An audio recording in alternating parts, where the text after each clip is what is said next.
होइन, पुतली बहिनी त सधैँ गुर्जोधारामा पानी लिन जान्थिन्। आज त यतै पो आइरा छिन् त।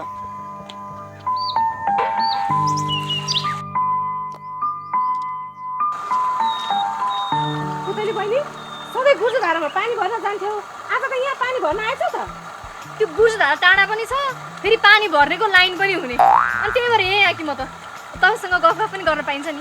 त्यो त हो पुतली बहिनी। अनि भटभटे भाइ गाउँमा नदेखेको धेरै दिन भयो, कहाँ गएछन् त? जहाँसुकै जाओस्, मेरो अगाडि त्यसको कुरै नगर्नु। त्यसको कुरा गर्यो कि मलाई रिस उठ्छ।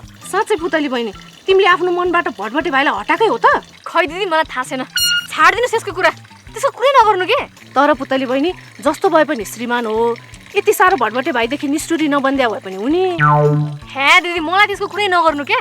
त्यो गुर्जोधारामा त्यसै कुरा सुन्नुपर्छ भने झन् यहाँ पानी लिन आएको, तपाईँ पनि त्यसै कुरा गर्नुहुन्छ। ल दिदी, मेरो पानी भरियो, गएँ म।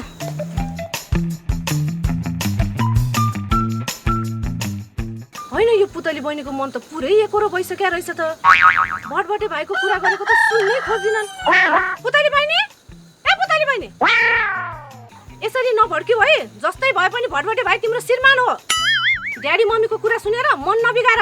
भटभटे भाइ कता छन् खोजेर ल्याएर सँगै घरमा राख, नत्र पछि फेरि बुढेसकालमा दुःख पाउल्यौ नि।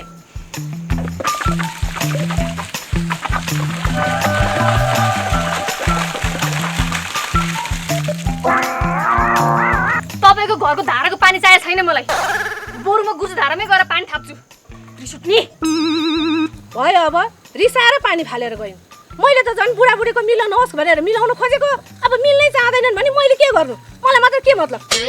सासू ससुरा श्रीमती मिलेर मलाई घोक्रे ठ्याक लगाएर घरबाट निकाले। त्यही भएर यो जङ्गलमा यसरी छाप्रो हालेर बसेको हजुर म। हामी बुढाबुढी अर्काको घरमा शरण लिएर दुःख गरेर बसिरहेका थियौँ। बाबा, त्यो बेला म अनि के हेरेर बसिरहनु भएको? के हेर्नु नि? युट्युबमा भटभटेको भिडियो हेरेर। भटभटेको भिडियो रे? खै त म पनि हेरौँ।